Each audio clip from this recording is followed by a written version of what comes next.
বলো। मैडम हमारे बाड़ी को एक खंडा स्कूल है ओखन का दीदी बुंगा हमारे बेटी का आठ खान खंडा डिंग दी है मैडम हम একটা কথা কইবো বলেন।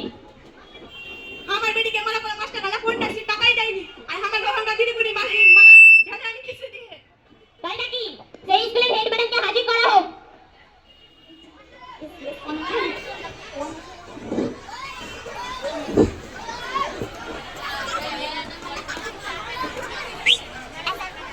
কি ব্যাপার ম্যাডাম দিন থেকে লাড্ডা খাতে মানুষকে পাগল বানাচ্ছেন ঠিক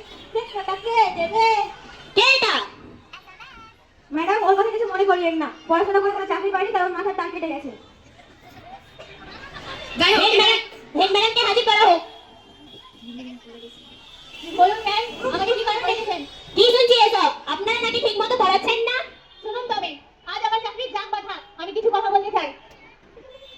এনারা তো নিজের ছেলে মেয়েদেরকে স্কুলে পাঠান ডিম খিচুড়ি আর টাকার লোভে কয়জন শিক্ষার উদ্দেশ্যে পাঠান স্কুলে মানে মানে আবার কি স্কুলে খিচুড়ি আর ডিম না পেলে খিচুড়ি আর ডিম না পেলে ঝগড়া করে আর শিক্ষা লাটে উঠে যাচ্ছে তার বেলা তো কেউ প্রতিবাদ করে না আমার স্কুলে 400 জন ছাত্র ছাত্রী আর মাত্র 3 জন শিক্ষক তার উপর দিয়ে আবার আমাদেরকে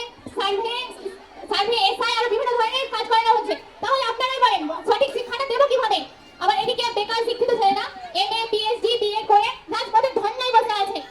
যদি স্কুলগুলোতে ভালো শিক্ষক নিয়োগ করা হয় তাহলেই তো এই সমস্যার সমাধান পাওয়া যাবে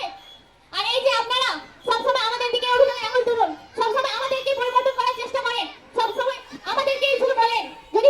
যদি সত্যি ভালো শিক্ষা উন্নয়ন করতে চান তাহলে আমাদেরকে নয় আপনাদের শিক্ষা ব্যবস্থা উন্নয়ন করেন তাহলেই শিক্ষার মঙ্গল রয়েছে হ্যালো, যাই হোক আমরা দেখলাম সরকারি স্কুলের দুরবস্থা তার প্রতিকার